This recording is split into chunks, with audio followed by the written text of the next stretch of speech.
in Malabar yesterday.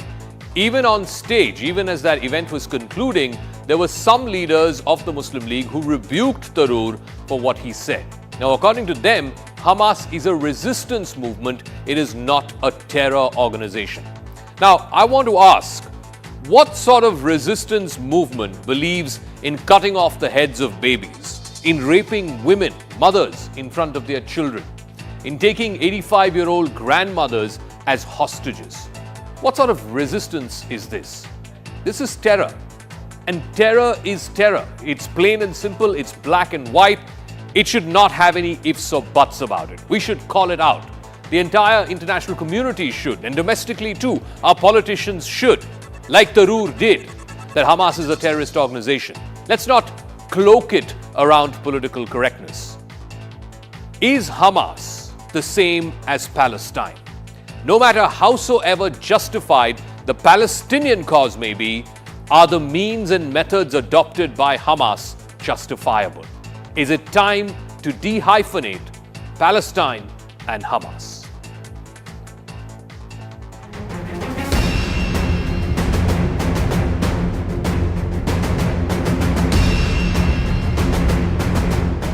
October 7-ാം തീയതി ഭീകരവാദികൾ ഇസ്രായേലിൽ ആക്രമണം ചെയ്തു. 1400 വ്യക്തികളെ കൊന്നു. 200 ആൾക്കാരെ ഹോസ്റ്റേജായി എടുത്തു. പക്ഷെ അതിൻ്റെ മറുപടി ഇസ്രായേലിൻ്റെ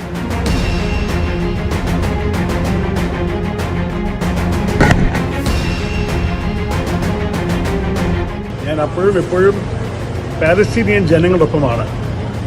ആരും എൻ്റെ പ്രസംഗം കേട്ടവർ ഇത് ഇസ്രായേലിന് അനുകൂലമായ പ്രസംഗമാണെന്ന് വിശ്വസിക്കും.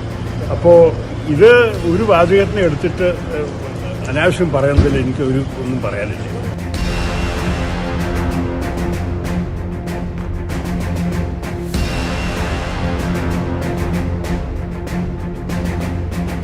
We are raining hellfire on Hamas. We've already killed thousands of terrorists, and this is only the beginning. Simultaneously, we are preparing for a ground invasion. I will not elaborate on when, how, or how many.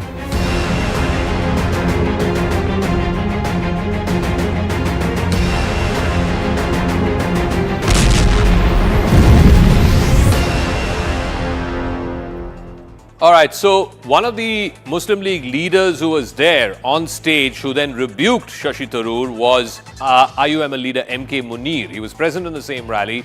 He countered Tharoor, and this is what he said, and I quote, that this is a fight for Palestine. It is a freedom struggle. Actions of Israel are similar to that of genocide. He also went on to say that defending a homeland and terror are two different things. Demystifying Palestine. Now, the point is that if you are going to intersperse both Palestine and Hamas as almost interchangeable, then there is a problem. Because, like I said at the top of the show, howsoever justifiable your political cause might be, the means and methods adopted by Hamas need to be called out and need to be questioned. The Palestinian Authority is recognized as the true representative of the people of Palestine. Even India recognizes the PA as the true voice of the Palestinian people. The Hamas is actually a militant offshoot.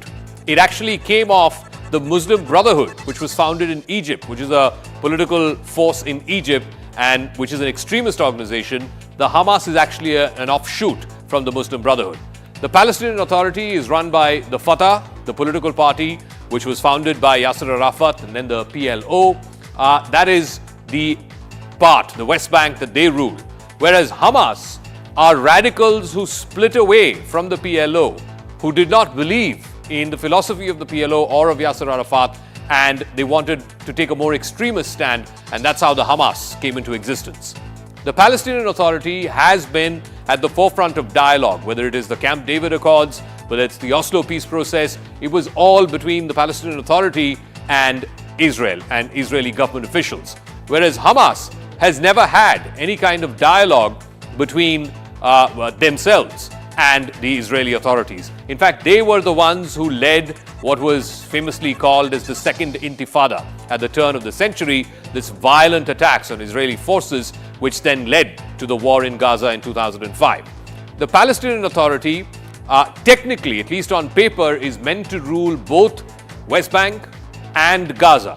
But what happened after the 2005-2006 war in Gaza and after Israel left, there were elections in 2007 in which Hamas came to power, and ever since they've not held a single election. Since 2007, Hamas continues to rule Gaza with an iron fist. More than 2 million people packed into that 200 square mile area. It's the writ of Hamas that runs completely through Gaza. The other Palestinian representatives have no voice there.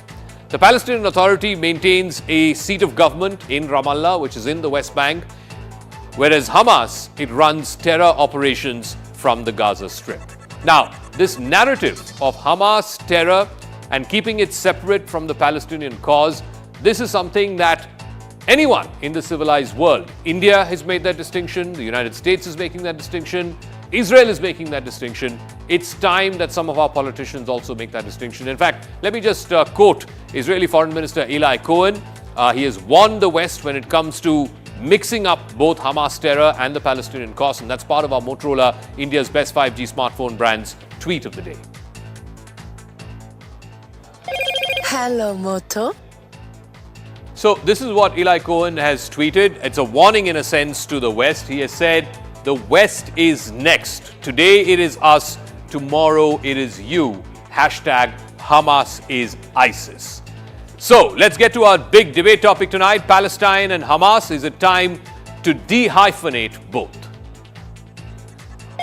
Hello, Moto.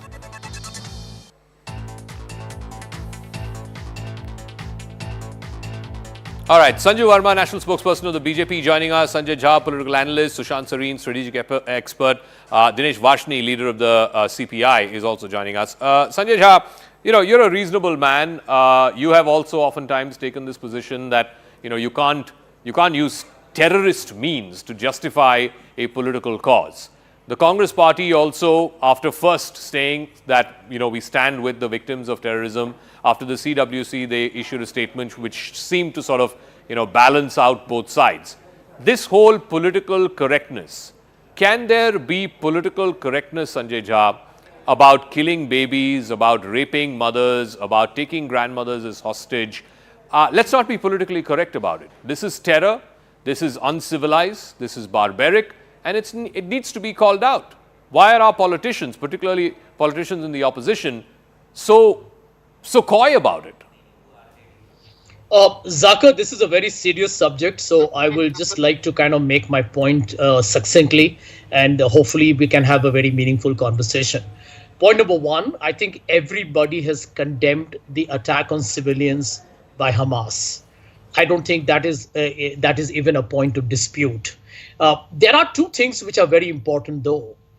Let us know our history correctly. Hamas is a creation of Israel. Israel has funded Hamas. Israel has ensured for its own dubious political motives that it wanted Hamas to actually succeed in Gaza because it knew that Hamas was more Islamist, and they did not want Fatah or the part of the Palestinian Liberation Organization, the Palestinian Authority, to actually become the true voice of the Palestinian people. The truth, Zakir, that today, and I have friends in the media, even overseas, people say that if elections were held today in the West Bank, especially after all the violence over the last couple of weeks, the Hamas will probably sweep West Bank as well. Because the truth is this, that Israel followed a policy of divide and rule. And basically you created a monster that is now hit back at you. No, one second, Sanjay, let's again, I keep coming back to this. Are you saying that Hamas, and you said it, that Hamas, if it were to contest elections in the West Bank, it will win? Then go ahead, contest elections. No, why are you butchering babies? Why are you killing women, children, elderly? Go ahead, contest elections. Show the world that you are the voice of the people there. But you're not. Zakir, you are going around attacking innocent civilians, people who are at an outdoor party, paragliding into that. You've built this whole network of tunnels. They had an opportunity. They were politically elected, right? They were politically elected in 2007. What have they done for improving the lot of the people in Gaza in the last 15, 16 years? Yeah. Zaka, let me answer you very quickly because what Sashi said, and I'm probably going to meet him after this program is over. Here are 2 points that you need to understand. You mentioned that after 2007 there have been no elections in Gaza. You're absolutely right. Find out when was the last elections held in the West Bank as well. And let me tell you, what Hamas did on October 7 has to be strongly condemned in probably the harshest terms. It's an act of massacre and terrorism. How would you define Israel keeping Gaza under siege, putting settlers in the West Bank, which by the way is an act of coercion and gradual occupation? And how do you explain the fact that today, as we talk, I'll give you the numbers. The number of Palestinians killed is over 7,000. 2,900 of them are children. 1,700 women. If that is not genocide, Okay. if that is not war crime, what is? Okay, I concede. I don't think the point of this debate or the point of all the flack that the IUML is getting or Shashi Tharoor is getting, I agree with you on one count, that states, nation states that are governed by the rule of law, that operate on principles of natural justice, cannot be using or cannot have to be mindful of the kind of civilian casualties or civilian damage that they are causing. And they have to be held to a higher standard than organizations like Hamas, no doubt about it. And if that means that you are denying basic food, water, electricity to 2 million people, yes, that is unacceptable. A nation state is to be judged by a far higher standard. But Sanju Verma, please respond to the point that Sanjay Jha is making, that yes, what Hamas is doing is terrorism, absolutely no two ways about it, no ifs and buts. But how can a state, a democracy, flout international rules, flout the rule of law, flout rules of war, conventions, the Vienna Convention, the Geneva Convention, and cause civilian casualties to the extent that we're seeing, 7,000 of them, 2,900 of them babies, apparently. And most importantly, how can you do this siege where people, 2 million people, have no food, water, and electricity? What would you call that? Zaka, like you say that you don't like tutu meme on your debates. I was absolutely quiet and I want that courtesy extended to me because as Sanjay Jha said, there is the need to have a meaningful conversation. And I will answer all your queries and also specifically give a rebuttal to what Mr. Jha said. I agree with the fact that Hamas is a terror outfit and they need to be called out for the bloodthirsty terror outfit that they are. Hamas was established in 1987 and it clearly says that it subscribes to the ideology of Muslim Brotherhood. Point number one. For somebody to sit here and on the one hand say that yes, I condemn Hamas, but in the same breath qualify his statement, and I'm talking of Mr. Jha, he qualifies his statement by saying, but you know what, while Hamas is a terror outfit, while what they did on the 7th of October is not acceptable, let us be very clear that Hamas is actually a creation of the Israeli state, which I think is a whole lot of gibberish. And I will tell you why. And, somebody needs to just, while you have explained history very well, before the program, please, Mr. Jha, you can keep having that smirk on your face and shaking your finger, but it's my turn. Anyone who knows the history, okay, I don't need to learn my history from you. Anyone who's read about the Israel-Palestine Hamas, axis of conflict, including the Egyptian history, knows that while Israel was set up in 1948, it became an independent state in 1948. The fact of the matter is that between 1948 and 1967, Gaza was under Egyptian occupation. Point number one. Between 1967 and 2006, Gaza was with Israelis for about 38 to 39 odd years. From 2006-7 till 2023, as we speak now, for the last 16 to 17 odd years, Gaza has been with the Hamas. And as you said, Zaka, let people question the Hamas and ask them, hypothetically assuming that Hamas came to power in Gaza after winning elections. What have they done for the people of Gaza? Absolutely zilch. And I was reading something before coming on your show that Hamas has an annual expenditure of $375 million on defense. Hamas sits on cash worth $565 million, and Hamas has real estate investments to the tune of $531 million. But do you know what? Despite having millions of dollars in investments in cash, what have you, Hamas has not been able to provide even basic amenities like food, water, and shelter to the Gazans. Point number one. Point number two, and very quickly, because you gave the Congress, suspended leader a long intervention. For people who say that Hamas is the creation of Israel, I want to turn around and ask this question.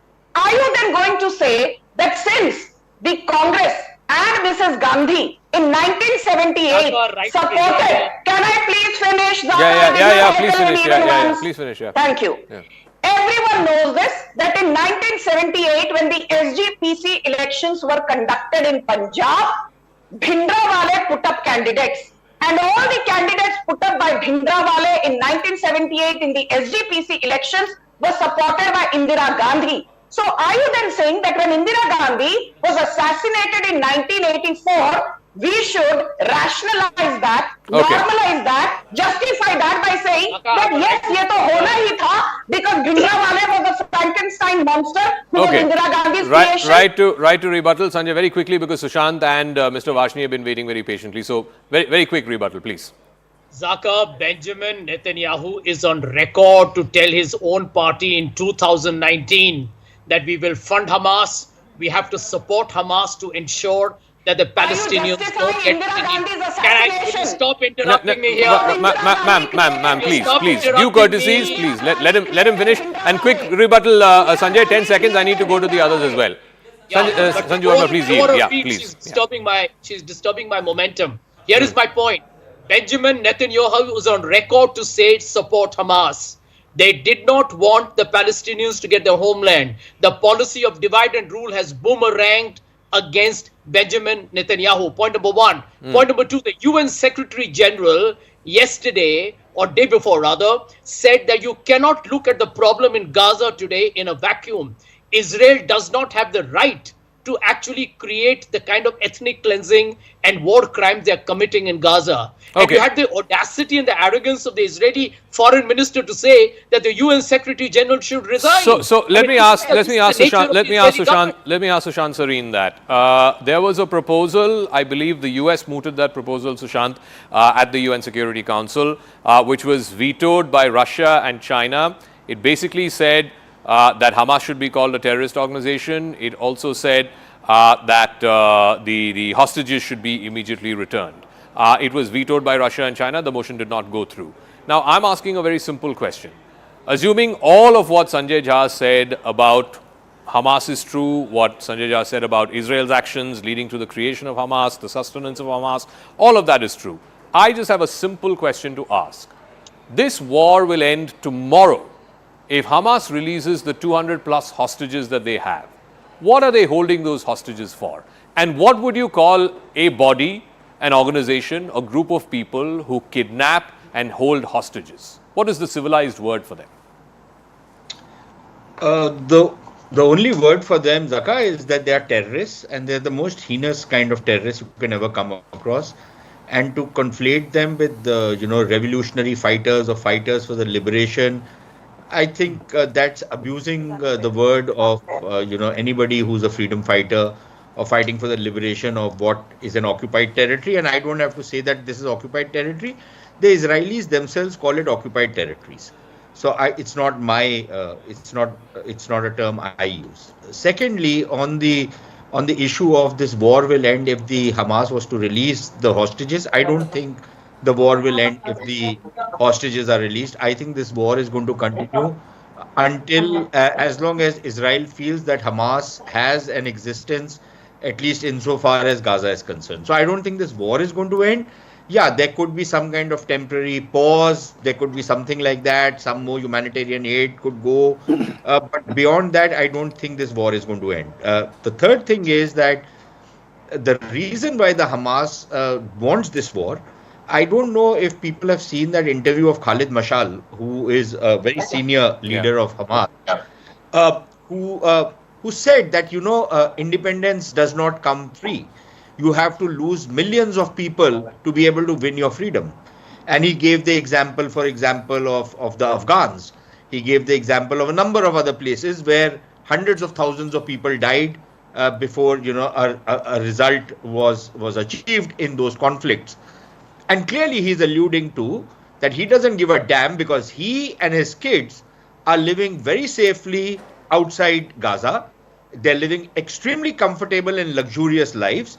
So they don't give a damn to what happens to the people who are in Gaza, and they want maximum number of casualties to take place in Gaza so that there is even more outrage in the Islamic world and in the Arab world, and whatever prospects there were and peace prospects were looking very bright. And I imagine that when the Saudis and the Israelis were negotiating for diplomatic recognition, it would have broken some of the log jams which have bedeviled the peace process between Israel and Palestine, because that was one of the conditions that the Saudis were putting.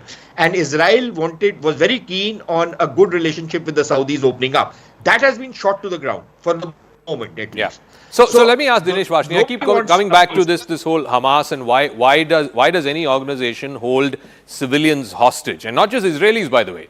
There are Americans there, there are Thai nationals, I believe there are others from South Asia who are also kidnapped and who are currently hostage in Hamas custody. Now, they reportedly, Mr. Vashni, the Hamas's objective here is they are saying we will release these hostages, if Israel stops shooting. Completely ignoring that this whole thing started with the October 7 terror attacks. That's number one. Number two, and more importantly, they want some of the Palestinian prisoners, Gazan prisoners, who are in Israeli jails to be freed in lieu of them releasing the hostages. Now, please tell me, Mr. Vashni, how is this any different from what the IC-814 hijackers did? They hijacked a plane that was going from India to Kathmandu. They took that to Afghanistan, held Indian civilians and other nationality civilians hostage, and said there are these Kashmiri fellows who are in jail, release them, and we will let these guys go. So if we call those guys terrorists, and every Indian who has lived to see what happened with IC-814, the horrors of those 3-4 days, how is what Hamas is doing any different from what those guys did? Look, Jaga, before I answer your question, I would like to say two-liner caution. Number one, I fully agree with Mr. Sanjay Jha, what he said about the creation of the Hamas and funding of the Hamas and the nature of the Hamas, as well as the Israeli ethnic cleansing. I fully agree with Sanjay Jha. Now, number two, you are asking me the civilian hostages. I would like to know how many Palestinian hostages are there in the Israeli jails since 2003 till today. Over 9,000, including children and women and elderly people. Over 9,000. Not the members of the Hamas or supporters of the Hamas. The Hamas was created to weaken the PLO, Palestinian Liberation Organization, under Yasser Arafat, as well as the Fatah Group. And Mr. Vashni, what was created to weaken what? How does that justify beheading babies and raping women and taking grandmothers hostage? I mean, it makes no sense. It makes no justification. Mr. Vashni. Look, Israel has not accepted the resolution of two-nation theory of the United Nations. Israel has not accepted any United Nations resolution. Other than the America, no other country has vetoed even today the ceasefire. For your information, even Hamas does not want a two-nation solution. Hamas wants one thing, which is the complete eradication of Israel. It's there in their charter. No, the complete eradication of Israel, the complete eradication of every Jew. We don't support the eradication of Israel. That is Hamas's stated position. You can find that in their charter. We don't support that position. No, we don't support. So then why are you supporting an organization which has that position? But Israel should leave the occupied territory. Okay. You see the map of one second. Sanju Verma, I'm coming to you, but I think Sushant had a quick rebuttal to this. Sushant, quick rebuttal, and then I have a graphic also to take after that, Sanju Verma. Yeah, I'm not surprised by the position that Mr. Vashni has taken. But look, here is the thing. Israel did not create Hamas. Hamas came into being on its own. Okay, what Israel must have done... No, there is an ample... No, one second, Mr. Vashni, one second. One at a time, please. Otherwise, we're not hearing anyone. Yeah, Sushant. I can't, this constant thing of interrupting other people. I don't interrupt anybody. I don't know why he has to do it. Israel did not create Hamas. Hamas was created on its own. There were other reasons why it was created. And yes, you can accuse Israel of having played what Sanjay Jha very correctly calls a divide and rule policy. But this divide and rule policy has not only been used by Israel, it has been used by many other countries, including India. And not just in Punjab. India did it in the case of Sri Lanka when we were supporting LTTE and we lost Rajiv Gandhi to LTTE terrorists. I don't know what we'll call them then. So the point is that this always backfires. Perhaps this is a lesson that Israel has learned. They played that politics that has backfired. There's no doubt about it. But how does that absolve Hamas of the terrorist label? Number one. Yeah. Number two, how does that make people say that, look, okay, fine, they are a terrorist organization, but then there is this political problem. Of course, there is a political problem, but Zaka, it's very important to underline the simple fact that political problem, even Israel agrees to a two-state solution. The problem is in the details of what that two-state solution is going to be. It's not as though Israel does not agree to a two-state solution. I don't know where this is coming from. The only point is Israel is seeking some very stringent security guarantees, and some of the things which they want in the two-state solution, that means that the Palestinian state will not technically be a kind of a state which most other states are. All right, Sanju Verma and then Sanjay Jha after that. Yeah, Sanju Verma.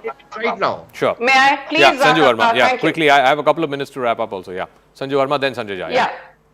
Zaka, let me make it very clear that, this whole theory that Israel actually created Hamas, it has been debunked by policy experts across international fora. Point number one. Point number two, let's be very clear that the major wars between, Israel and the Arabs or Israel and the Gazans, it was in 1948, 41, 1951, 52, 1967, 1973, 1982 and 2006. And in each of these Arab-Israeli wars, the provocation always started from the other side and not from the Israeli side. Point number two. Point number three, be it the Camp David Agreement of 1967 or, I did not interrupt you, please keep quiet, be it the Camp David Agreement of 1967 or the Oslo I Agreement of 1993 or the Oslo II Agreement of 1995. If there is anyone who refused to comply with these arrangements and agreements, it was again the Gazans led by Hamas. Okay. Point number four, I repeat, please give me 10 seconds. Yeah, 10 seconds I have to wrap up, Yeah, point number four, I repeat, the day you rationalize Hamas and say Hamas did it because Israel did XYZ 40, 50 or 60 years back, you are rationalizing what Bhindranwale and his supporters did. You are trying to indirectly justify the assassination of Indira Gandhi, who tried to Sanjay Jha, how is this any different from trying to justify Bhindranwale? I mean, this is, you could also justify the IC-814 hijackers by this same token. You're on mute, Sanjay. You're on mute, Sanjay. Gandhi wanted to co-opt Bhindranwale to split the Akali Dal. Sanjay, unmute, please. Yeah, go ahead. Zaka, we all are aware that politicians who grow snakes in their backyard pay for it. I agree with you that even in India, political parties have done that and have paid a huge price. But one data point is very relevant in this conversation, Zaka. Look at the number dead in West Bank. We keep talking Gaza, right? Why are 100 people killed, 100 Palestinians dead in West Bank today? Because this is the problem. Ma'am, please. Ma'am, please. This is not the way. Sanjay, close. 30 seconds. I got to wrap up. Quickly, please. Yeah, Zaka, here is the point. That the Israelis have never basically done anything to support what is a UN security resolution that you must have a two-state solution. It survives on American buffering. Okay. And even Joe Biden was compelled to say, you have to go for the two-state solution. All right. I got to wrap up, completely out of time. Thank you very much to all our guests. But one thing that's happening on the ground, and this is something that we need to be paying close attention to, need to be worried about, is this is now increasingly threatening to spill into a regional war. Today, the US has confirmed that it's hit a couple of targets in eastern Syria. These are rebels backed by Iran. So just a quick roundup of how this is now spreading to other areas. In Lebanon, of course, I've mentioned this earlier as well, that Hezbollah, which is Iran's proxy in southern Lebanon, is escalating with rocket strikes on Israel. So Israel has almost like a two-front situation here. Hezbollah has been launching multiple cross-border raids, rocket attacks. IDF artillery strikes have been hitting targets in southern Lebanon as a retaliation to that. Israel has also mobilized tanks to secure that border, the northern border with Lebanon. Syria, which is to the east of Israel, Iran-backed forces have been firing rockets from Deraa into Israel. There were skirmishes with the IDF near Golan Heights. Remember, Golan Heights has been a contested point in the past as well. Israeli airstrikes have hit targets in southern Syria as well. And today, the US has confirmed that the US hit airstrikes on two places in eastern Syria, targeting Iran-backed assets. In Yemen, which is further south, in Yemen too, there have been missile attacks by Houthi rebels targeting Israel. Missiles have been intercepted by both US as well as Saudi anti-missile defense systems. So clearly, if you go back to that map, you will see that Israel is sort of circled by attacks from all three sides, from Hezbollah and Lebanon in the north, from Syria in the east, and of course from the Houthi rebels in Yemen, not to mention, of course, what they're fighting against Hamas in Gaza. All right, that's a wrap. We're going to take a quick break. When we come back, an exclusive chat with one of the most influential foreign policy voices in the world, Professor Jeffrey Sachs from Columbia University, on this raging conflict between Israel and Hamas. That's on the other side. Hello, Moto.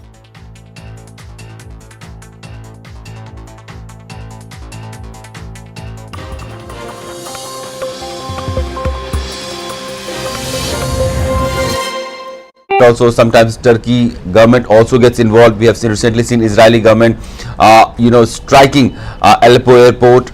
Major cities in Yemen have been attacked by these countries. So the situation in Syria always remains very fluid in the last 1 decade, at least since the launch or since the beginning of the civil war that has started in Syria. But with the latest the latest strike of US forces into that region, it will remain to be seen whether this is going ahead towards a full-fledged escalation, where the countries like Iran, Syria, Russia, and the other country present in the Middle East region could also get dragged into this conflict, or this is just a preparedness from the USA side, as it has said, and a deterrent in the region that will ensure that the wars does not escalate to a full-fledged conflict, and the situation remains where it is right now. US missiles have targeted some eastern part of Syria, which were used by Iranian Revolutionary Guard forces, and this is the latest that is happening in Syria, and the US military forces have termed these missile attacks as a way of self-defense, and they were conducted at two facilities in eastern Syria, where the Iranian IRGC, the Iranian guards, are using these facilities to support Syria's government right now. And this is also happening in the wake of in the last 1.5 weeks, several attacks have happened on US forces present in the area, and with the latest escalation that one can witness in happening in Middle East, US is also trying to send about 900 US troops that will be deployed in CENTCOM, and they are not going to Israel, by the way. And 16 attacks that USA has faced in Iraq and Syria in the last 10 days or 10 to 15 days has been a reason why USA is deploying another warship also in the region, sending about 900 troops, sending THAAD batteries, patriotic missiles, and other weaponries that could not only defend US forces in the region, but also can provide a deterrence in the region. That is what US government has been saying. Meanwhile, the situation in Syria and in Middle East remains very fluid. There have been multiple attacks on US forces in the last few days, and in one of those attacks, about 21 US personnel were injured also. And these responses that USA have been doing, our USA side has saying that these are because of the escalation from the Iranian proxies in the region. Secretary of Defense Austin Lloyd has said that US Eisenhower and THAAD battery and additional Patriot BNS to the CENTCOM region are being readied, and this was about 4 days ago, and now USA has finally sent about 900 troops, THAAD battery missiles, and Patriot missiles and another warship in that region. And USA has said that this will bolster the US presence, strengthen their military bases in the region. It will also create a deterrence against US forces in the region and deterring a full-scale conflict. And at the same time, it will also provide an additional support to Israel in case of need. USA had earlier, last week also, USA had shot down a missile in the Red Sea which was launched from Yemen towards USA. There were certain troops who were injured. US Navy has said that Houthi rebels had launched that missile in the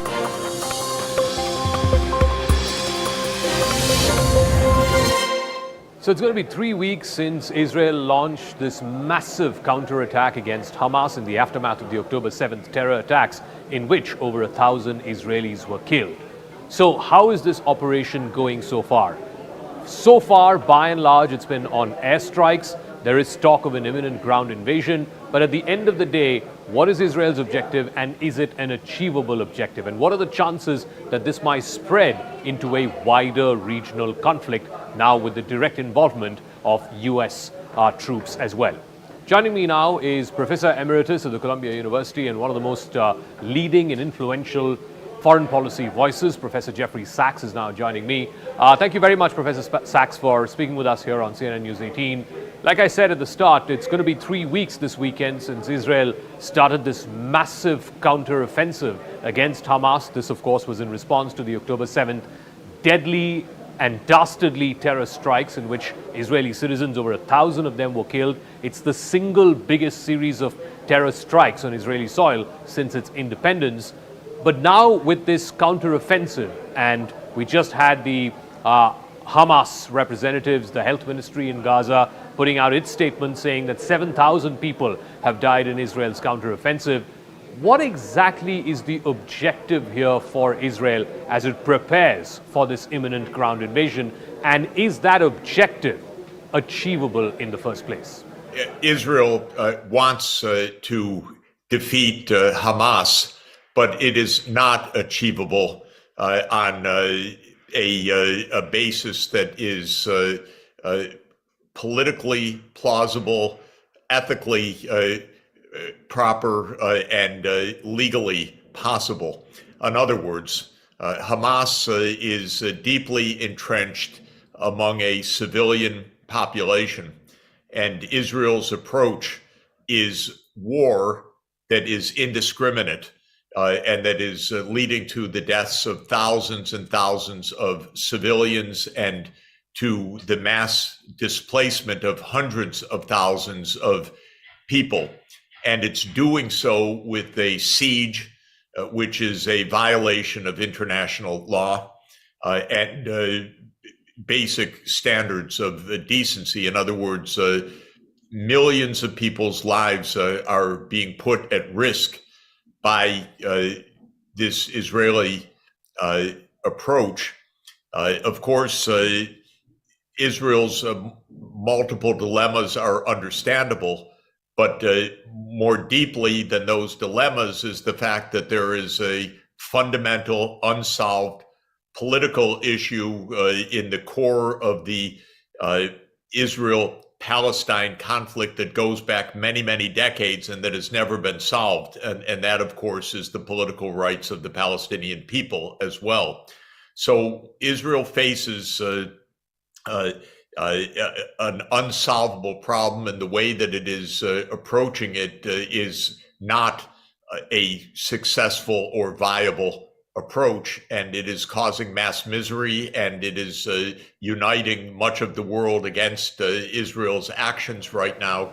So one of the things that Israel is saying, obviously the entire country and the entire world was completely astounded and shell-shocked by the events of October 7th. Like I said earlier, it's the single biggest instance of mass casualties. Over 1,000 Israelis have died. So whether it is the government, the civil society, there is immense pressure on the new war cabinet to be seen as doing something, to be going into Gazan territory and to ensure that Hamas is not able to pull off the kind of stuff that it pulled off on the 7th of October. It basically wants to cut Hamas off its knees. The question that the Israeli government, the Israeli people are asking is, what else will you have Israel do in the aftermath of the worst terror attack on its soil? It's what America did after 9/11. It's what India was compelled to do after 26/11. So what else would you have Israel do? That's the question that the Israeli side is asking. Well, the options are not easy ones, but the military approach is not going to is not going to work. So Israel, first of all, let its guard down. This was a blunder of the defense establishment, of the military, of the intelligence, and of the political leadership. So this was an absolute failure just in the basic mechanisms of Israel's defense. It should act to strengthen its own defense. Israel's border with Gaza is defensible, but it wasn't defended. Israel and the United States didn't have a clue, and they should have. This is a seething conflict, but our national security advisor, Jake Sullivan, actually said and wrote a week before these events that the Middle East is quieter than it's been for decades. Well, that just shows being out of touch with reality. So the first thing is to get back to reality. The second thing is to bolster their own border and their defense, which they're capable of doing. Third is you don't get security in this world only by, quote, defeating your enemy. You get security by achieving political outcomes and political understanding. So let's talk about this multilateral mechanism that you referred to, the United Nations, and you've already seen this past week the comments made by the Secretary General that this whole thing did not happen in a vacuum, and then he's had to sort of climb back on that because of the intense backlash you've seen from Israel. The foreign minister cancelling invites for UN diplomats to come to Israel. More importantly, Israel asking for the Secretary General to step down and that he should be ashamed of the comments that he made. Now, when you say a multilateral mechanism, and the feeling by one side, certainly in this case Israel, is that the person leading that multilateral mechanism, the UN, is so compromised, he's already taken a position that's favorable to the other side, then how will multilateralism work in this particular instance? Israel doesn't get to call for who the Secretary General is. Israel has to listen also to the world. This is not about the UN Secretary General speaking right now. This is about the world saying to Israel, you can't just attack a civilian population this way, and we need a political resolution of this crisis. So the UN is functioning diplomatically, actually the way it needs to, which is an expression of collective security of the world community. And I think that there's a real prospect for the UN to function crucially in this. Of course, there are different points of view, but Israel's point of view is contrary to the view of most of the world community. So this is the real point right now. Israel, and by Israel, I mean the political leaders of Israel, actually need to listen to what other leaders of the rest of the world are saying right now and to take stock of that. That's not anti-Israel. That is a reflection of the worldwide belief that this crisis reflects an underlying long-term crisis that needs a political resolution. All right. As always, a pleasure speaking with you, Professor Jeffrey Sachs of the Columbia University. Thank you very much for joining us pleasure to with be your with you. thoughts, your analysis and perspective into what's been going on in this Israel-Hamas conflict 3 weeks on.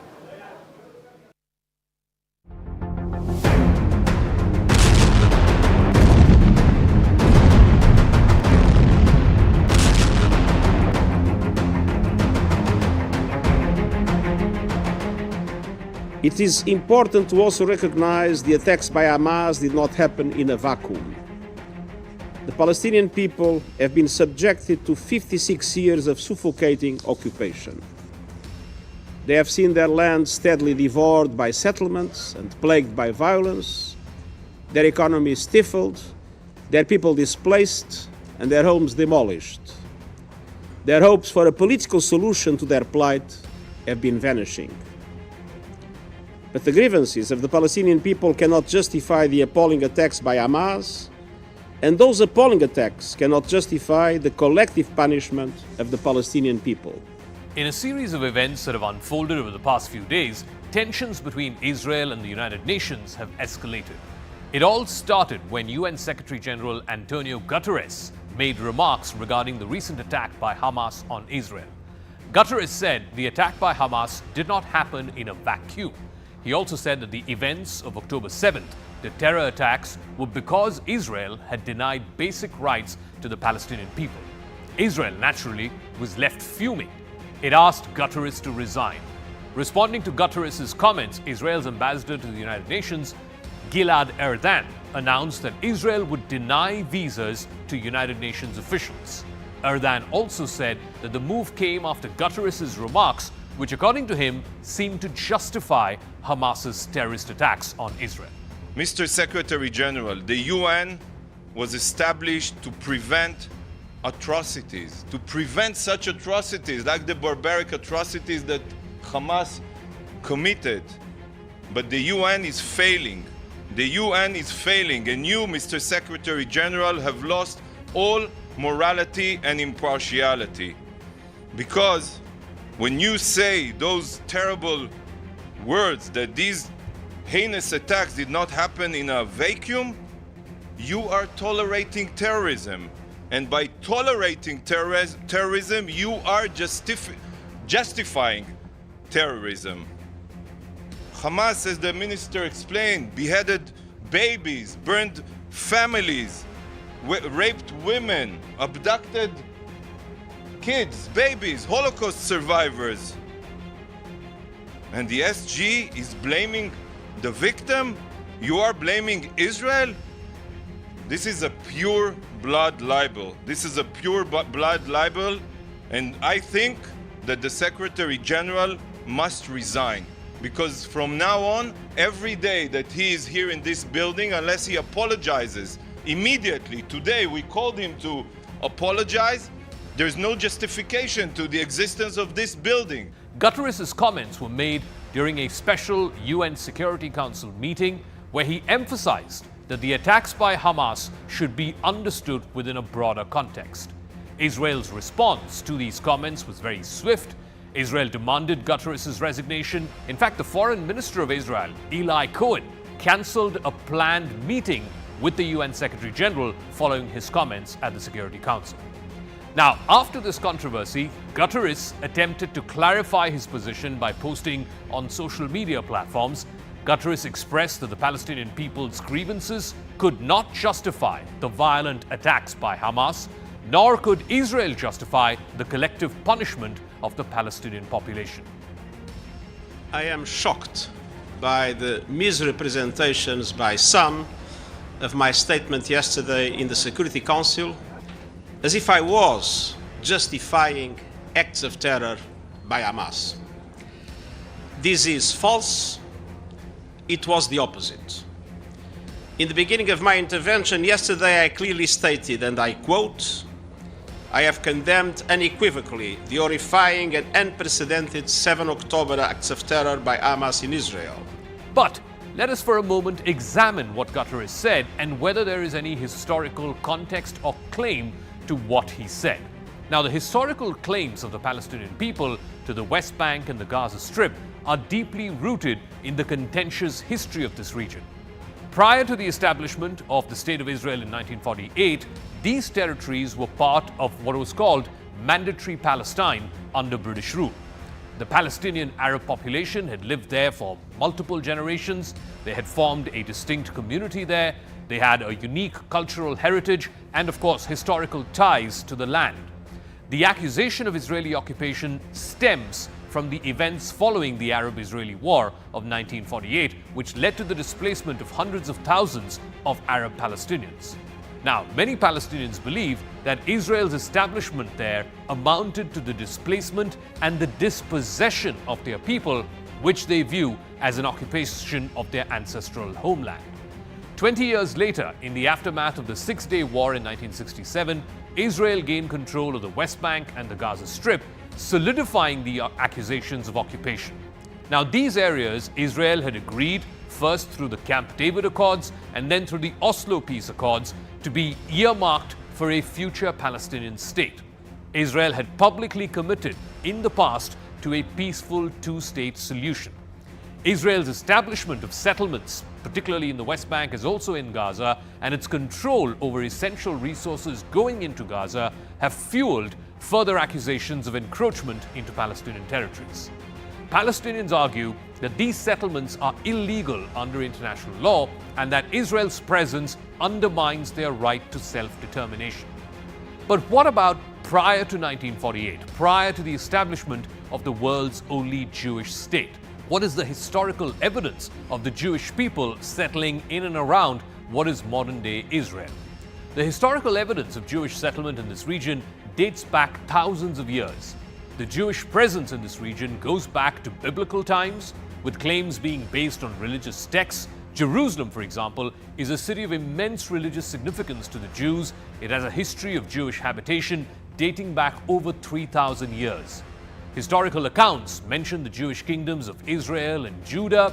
Jerusalem was a central city before its conquest by various ancient empires like the Babylonians, the Romans, the Byzantines, and so on. The conquest then led to the dispersion of the Jewish population, but it did not sever their connection to that land. Despite widespread dispersion, Jewish communities persisted in that region throughout the ages, particularly in Jerusalem, in Safed, and in Hebron. In the late 19th and early 20th centuries, the Zionist movement sought to re-establish a Jewish homeland in Israel. This movement gained momentum, particularly after Hitler's persecution of Jews, which led them to realize that they need a state which protects the rights of the Jewish people to life, land, and livelihood. Hence, when the British were leaving the erstwhile colonized lands in West Asia in 1947-48, they decided to hand over parts of mandatory Palestine to the Jews for the creation of the Jewish state of Israel. Now, which brings us to the question, can Israel or any other country remove a sitting United Nations Secretary General? The answer is no. Israel, or any individual country for that matter, cannot remove a sitting UN Secretary General, not even the permanent members of the UN Security Council. The process of appointing and removing the UN Secretary General is governed by the UN Charter and is not under the control of any one single member state. The United Nations Secretary General is appointed by the UN General Assembly upon a recommendation from the UN Security Council. Once he's in office or she is in office, the Secretary General serves a renewable 5-year term and can only be removed through a specific process. That process has been outlined. It requires a vote to happen, and a majority of members have to be present and have to vote in favor of the UN Secretary General. Removal typically occurs under very, very exceptional circumstances. There has to be grave evidence of serious misconduct to remove a sitting Secretary General. There has been no precedent whatsoever of a sitting UN Secretary General being removed from office in the history of the United Nations. So that brings us to the present day context of what is going on between Hamas and Israel, the war that's currently on, and whether or not what the UN Secretary General said has a historical basis. He also went on to say that Israel should follow the rules of war. Israel's contention to that is what happened on the 7th of October did not follow any civilized rules of any country in the world. Innocent women, children, and elderly people were attacked. That is not something that any civilized state would condone or any civilized law would actually consider as okay. So Israel's justification for what it is doing now and what it plans to do further, that is a ground invasion, is that you cannot have established or accepted civilized rules and laws when it comes to dealing with terror organizations like Hamas. So how this story plays out depends on two factors. One, of course, the efficacy of Israel's ground operations against Hamas and whether or not it can achieve its stated objective of rooting out Hamas completely. And yet at the same time, there is a second, perhaps just as important factor that's at play, that the sympathy and the moral high ground that Israel has had in the aftermath of the October 7th attacks, that is now directly proportional to what potential civilian casualties there could be in Gaza.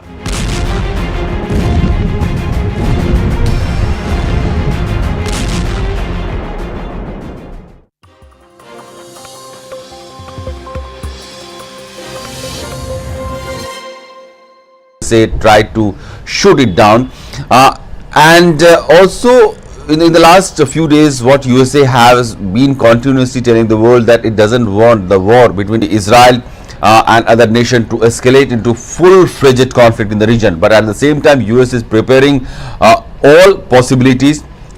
Many warships have been sent into the region, high quality guided precision missiles were sent to the region, and there is a preparedness for any eventuality that US forces might see in that region. Meanwhile, Syrian war continues to go on. There are multiple factions in Syria who have been supported by many countries, including USA, Russia, Iran. We have seen USA siding along with the rebel forces. Then Russia and Iran are backing the al-Assad regime. So there are certain geographies which is controlled by the rebel forces. Then there are certain geographies controlled by the Assad forces, and these geographies keep changing with the ongoing war. Sometimes some faction take advantage of the situation. But then there are rebel factions, and there are numerous of them. We have seen some of which they have been receiving varying degree of support from various countries present in the region. Kurdish forces, they are also one of the stronghold, and they have been backed by USA in many ways. Then there are presence of Islamic groups, ISIS as well. We have seen USA and other nations fighting against the ISIS. At peak of ISIS, it has captured swath of Iraq and Syrian land. Then there are international involvement also. Sometimes Turkey government also gets involved. We have recently seen Israeli government striking Aleppo airport. Major cities in Yemen have been attacked by these countries. So the situation in Syria always remains very fluid in the last 1 decade, at least since the launch or since the beginning of the civil war that has started in Syria. But with the latest the latest strike of US forces into that region, it will remain to be seen whether this is going ahead towards a full-fledged escalation, where the countries like Iran, Syria, Russia, and the other country present in the Middle East region could also get dragged into this conflict, or this is just a preparedness from the USA side, as it has said, and a deterrent in the region that will ensure that the wars does not escalate to a full-fledged conflict, and the situation remains where it is right now. US missiles have targeted some eastern part of Syria, which were used by Iranian Revolutionary Guard forces, and this is the latest that is happening in Syria, and the US military forces have termed these missile attacks as a way of self-defense, and they were conducted at two facilities in eastern Syria, where the Iranian IRGC, the Iranian guards, are using these facilities to support Syria's government right now. And this is also happening in the wake of in the last 1.5 weeks several attacks have happened on US forces present in the area, and with the latest escalation that one can witness in happening in Middle East, US is also trying to send about 900 US troops that will be deployed in CENTCOM, and they are not going to Israel, by the way. And 16 attacks that USA has faced in Iraq and Syria in the last 10 days or 10 to 15 days.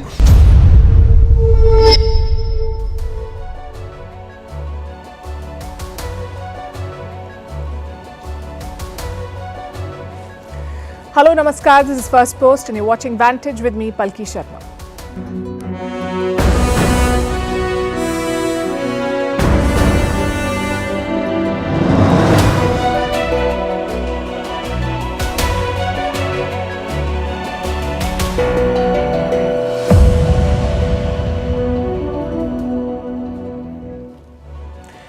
Weeks of the war between Israel and Hamas. In the last 2 days, we've seen 2 ground operations. The death toll continues to rise. The US is striking Iranian targets in Syria. Iran is issuing threats to America at the United Nations. These are two allies turned enemies. Both have strategic assets all over West Asia. If they are drawn into the war, there's no telling how big it could become.